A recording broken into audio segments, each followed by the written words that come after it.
तो आज के इस वीडियो में हम बात करेंगे टॉप 5 ऐसी कॉमन मिस्टेक के बारे में जिसकी वजह से इंटरव्यू में 50% कैंडिडेट रिजेक्ट हो जाते हैं। तो अगर आप software testing, development, data analyst, SAP या किसी भी आईटी प्रोफाइल के लिए इंटरव्यू देने के लिए जा रहे हैं तो ये वीडियो आपके लिए काफी इंपॉर्टेंट हो सकता है। और कौन सी ये 5 गलतियां हैं जो आपको बिल्कुल भी नहीं करनी चाहिए। तो इसमें पहला पॉइंट है रिसर्च अबाउट द कंपनी। आप जिस कंपनी के लिए इंटरव्यू देने जा रहे हैं उसके बारे में अच्छे से रिसर्च कर लें। 15 मिनट का काम होता है। अच्छे से रिसर्च करेंगे तो ये आपके लिए काफी ज्यादा बेनिफिशियल होगा, क्योंकि मोस्टली कंपनी में कंपनी के बारे में ही पूछ लिया जाता है कि आप मान लो आप HCL के लिए इंटरव्यू देने जाते हैं तो आपसे पूछा जा सकता है कि आप HCL के बारे में क्या जानते हो। नॉर्मल जो कैंडिडेट होते हैं वो अक्सर यही बोलते हैं कि एक IT कंपनी है, सॉफ्टवेयर कंपनी है, ब्ला ब्ला, इस तरह के आंसर देते हैं जो एक कॉमन आंसर है। लेकिन अगर आपने सही से रिसर्च करी है, आपने रिसेंट कोई HCL का अचीवमेंट आपने रिसर्च करके देखा है, तो वो अगर आप बोलेंगे तो ये एक ज्यादा इंप्रेशन देगा। मान लो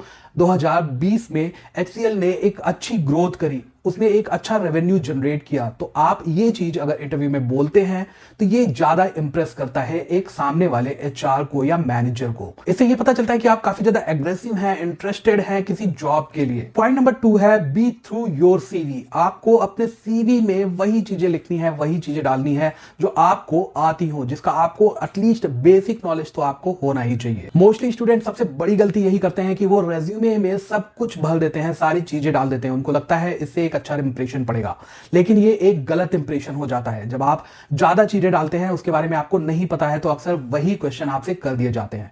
इसलिए एक इंपॉर्टेंट टिप है, जो चीजें आपको आए उनको एटलीस्ट 2 या 3 बार लिखें, ऊपर जरूर लिखें। जैसे कि मैंने अपने रेज्यूमे कैसे बनाया उस वीडियो में बता रखा है, उसी हिसाब से रेज्यूम बनाएं और उसमें उन सब चीजों को 2 से 3 बार लिखें, जिससे एक रिक्रूटर, HR या मैनेजर का वहां पर उसकी नजर जाती है और वो उसी से क्वेश्चन आपके पूछता है, तो आपको वो चीजें आती हैं तो इजीली आप उसको बता सकेंगे। नंबर 3 और मेन इंपॉर्टेंट पॉइंट है prepare to answer common questions. काफी सारे इंटरव्यू में एक ही तरह के कॉमन क्वेश्चंस पूछे जाते हैं जिनको पहले से प्रिपेयर कर लेना चाहिए आपको, क्योंकि आप अगर वहां पर अटकेंगे तो ये दिखाएगा कि आपने बिल्कुल प्रिपरेशन नहीं करी है और आप बस मुंह उठा के चल दिए हैं इंटरव्यू देने। तो इसमें से कुछ कॉमन क्वेश्चंस हैं। Tell me about yourself. इसको आप इजीली गूगल से अच्छे से प्रिपेयर कर सकते हैं कि कैसे कब आपको क्या क्या चीजें बतानी है।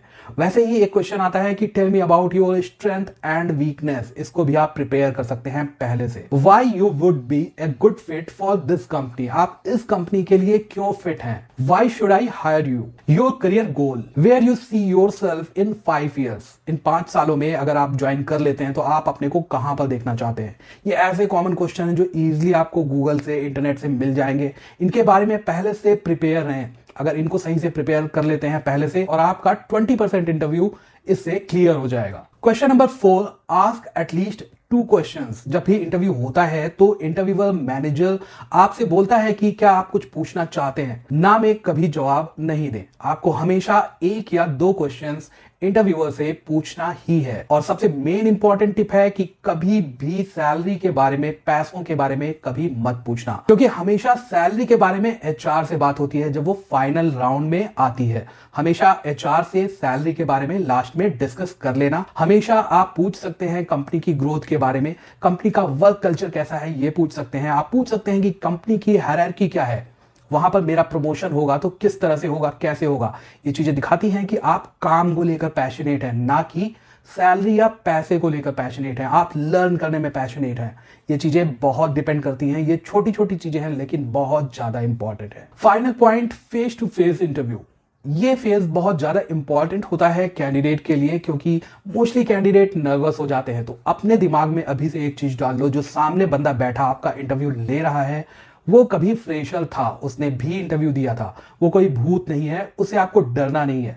वो भी इस इंटरव्यू के फेज से जा चुका है एज ए फ्रेशर, और वो अभी भी इंटरव्यू दे रहा है। अगर वो मैनेजर है या डायरेक्टर है तो जब वो जॉब चेंज करेगा तो वो खुद इंटरव्यू देगा किसी के सामने। तो उससे आपको डरना नहीं है, नर्वस नहीं होना है, कॉन्फिडेंस में बैठना है, कॉन्फिडेंस से इंटरव्यू देना है। और इसी में एक मेन इंपॉर्टेंट पॉइंट है कि कभी भी इंटरव्यूअर के सामने गिड़गिड़ाना नहीं है जॉब के लिए। जॉब आपके इंटरव्यू पर, आपकी स्किल पर, आपके नॉलेज पर मिलेगी आपको। आप कितना भी गिड़गिड़ा लो, रिक्वेस्ट कर लो, आपको जॉब नहीं मिलनी है। इसलिए अपना मोरल हाई रखें, अपना कॉन्फिडेंस हाई रखें। तो ये ऐसे 5 पॉइंट थे, अगर इनको आप कर लेते हैं तो आप किसी भी इंटरव्यू के लिए 50% सक्सेसफुल हो जाते हैं।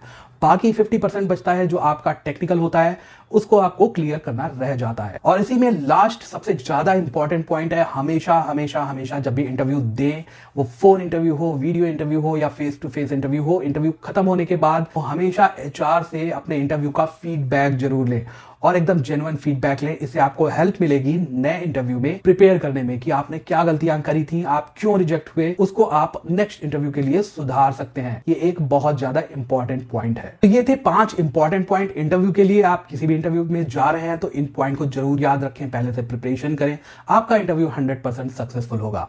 मिलता हूं एक नए वीडियो में, तब तक के लिए थैंक यू।